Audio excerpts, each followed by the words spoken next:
India express में आपका स्वागत है, खैर मकदम है। नाजरीन, आज एक बहुत अहम इशू की तरफ आपकी तवज्जो दिलाना ज़रूरी है। हर इलेक्शन में तमाम वोटरों से और ख़ास तौर से मुसलमानों से ये अपील की जाती है कि वो 100% वोट दें और अपने हक़ राय दही का ज़रूर इस्तेमाल करें।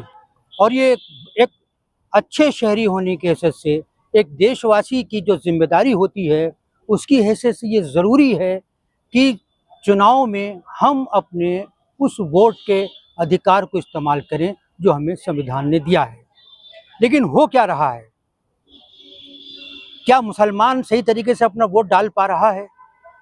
अगर वो वोट डालने के लिए निकलता भी है, जो उसके बुनियादी हुकूक में शामिल है, तो उसको वोट डालने नहीं दिया जाता। ये एक जगह से नहीं, सैकड़ों जगह से इस तरह की मिसालें मौजूद होती हैं जहां मुसलमान लाइन में खड़ा होता है, उसकी लाइन को तोड़ दिया जाता है, उस पर डंडे बरसाए जाते हैं, उसके आई कार्ड को, वोटर आई कार्ड को, आधार कार्ड को, पासपोर्ट को चेक किया जाता है, जबकि पुलिस प्रशासन को इस बात का हक नहीं है कि वो किसी का आई कार्ड चेक करे। उसकी जिम्मेदारी होती है लाइन ऑर्डर को मेंटेन करना। वो इस बात के लिए बनाई जाती है कि वोटिंग शांति के साथ हो, अमन के साथ हो और शरपसंद उसके अंदर किसी भी तरह का दखल न दे सकें। लेकिन अभी इसी चुनाव को आप ले लीजिए, इससे पहले आप रामपुर का चुनाव याद करिए। रामपुर में जब ज़िमनी चुनाव हुआ था तो उस वक्त आपने देखा था कि उस चुनाव के अंदर किस तरह से मुस्लिम वोटरों को हकाया गया था, उनको मारा पीटा गया था। ऐसे भी वाक़यात हुए थे जो वीडियो उस वक्त सामने आए थे कि पुलिस वाले उन पर डंडे बरसा रहे हैं, उनके कार्ड फाड़ रहे हैं। इस तरह के वीडियो आज भी सोशल मीडिया पर मौजूद हैं। और अभी हाल ही में आप इस वीडियो को देखिए की गई है। ये वोटिंग परसेंटेज कम करने की कोशिश है। माइनॉरिटी वोट यहाँ पर गिर रहा था। उपद्रवी यहाँ पर आए, किस दल से आए सब जानते हैं। ये खड़ी है पुलिस का नाम बता दिखाइए आप, पुलिस को दिखाइए। ये पूरी पुलिस खड़ी रही, अब मुझे दिखाइए। पूरी पुलिस खड़ी रही और उनको रोकने में नाकामयाब साबित हुई। उसके बाद वो उपद्रवी जो चाहते थे वो हुआ। लोग बता दिए कितने परेशान हो रहा है। इनको दिखाइए, पूरी वोटिंग रोक दी गई है। और ये है आई भारत, ये देखिए ये लेडीज है।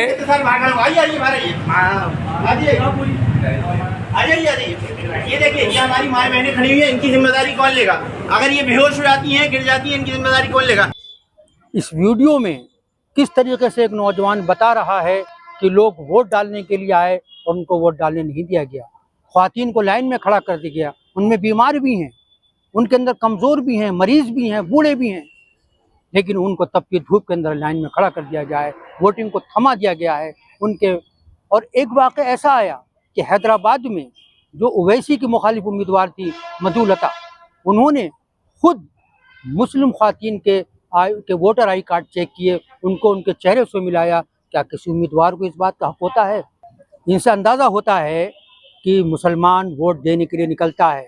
वो अपने प्रधानमंत्री की अपील पर ध्यान देता है, जिन्होंने कहा है कि घरों से निकलिए और वोट डालिए। वो अपने मुस्लिम लीडरों की अपील पर ध्यान देता है जो कहते हैं कि 100% वोटिंग करिए। वो हर उस आदमी की अपील पर ध्यान देता है जो ये कहते हैं कि अपने बुनियादी अधिकार का इस्तेमाल करो। वो इस्तेमाल करते हैं तो क्या उनको इस्तेमाल करने दिया जा रहा है? आखिर उनकी औरतों को, उनके बूढ़ों को, उनके मरीजों को, उनके नौजवानों को क्यों वोट देने से महरूम किया जा रहा है? क्या उनका वोट देने का हक छीना जा रहा है? ये सवाल पैदा होता है। क्या बेंच ऑफ थॉट में जो कहा गया था कि मुसलमानों से उनके वोट देने का हक छीन लिया जाए और उनको दूसरे दर्जे का शहरी बना दिया जाए? हालांकि कुछ लोगों का दावा ये है कि बेंच ऑफ थॉट का जो लेटेस्ट एडिशन है उसमें इस तरह की बातें नहीं हैं, लेकिन एक जहन तो बना, एक दिमाग तो तैयार हुए, एक नफरत तो उनके ताल्लुक से पैदा हुई।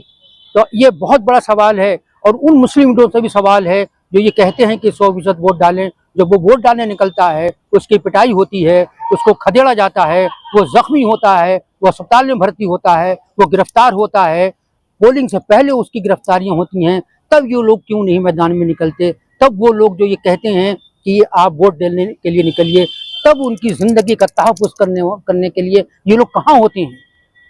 आखिर उनका ये फ़र्ज़ नहीं है? और क्या मुस्लिम वोटर का ये हक नहीं है कि उसके साथ जो ज़्यादती हो रही है, तो जो लोग वोट देने की अपील करते हैं वो उनके तहफ़्फ़ुज़ के लिए आगे क्यों नहीं आते? ये एक बहुत बड़ा खतरनाक सिंबल है। ये भारत की जमहूरियत के लिए बहुत खतरनाक सिंबल है कि मुल्क की दूसरी सबसे बड़ी आबादी को, यानी जो 20 करोड़ की आबादी है, जो हिंदुस्तान की आबादी का 14% है, उसको वोट देने के हक से महरूम किया जाए, उसको वोट ना देने दिया जाए।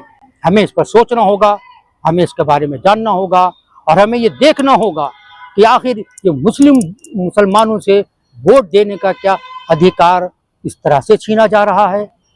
कोई कानून नहीं है लेकिन उस पर अमल हो रहा है। हमें इस पर गौर करने की ज़रूरत है, इसका मदावा करने की ज़रूरत है। उनको प्रोटेक्शन किस तरह से मिले, उनके साथ जो ज़्यादतियाँ होती हैं उसका मदावा क्या होना चाहिए, उसके लिए कानूनी कार्रवाई क्या होना चाहिए, ये हमारे भारत के माननीय प्रधानमंत्री, हमारी सरकार और हमारे उन मुस्लिम लीडरों का भी फर्ज बनता है कि उन नौजवानों का, उन मुसलमानों के वोट के अधिकार को हर कीमत पर प्रोटेक्ट करें। तभी हमारी जमहूरियत मजबूत होगी, हमारी जमहूरियत तवाना होगी। हमें उम्मीद है कि इस बात को पर ध्यान दिया जाएगा।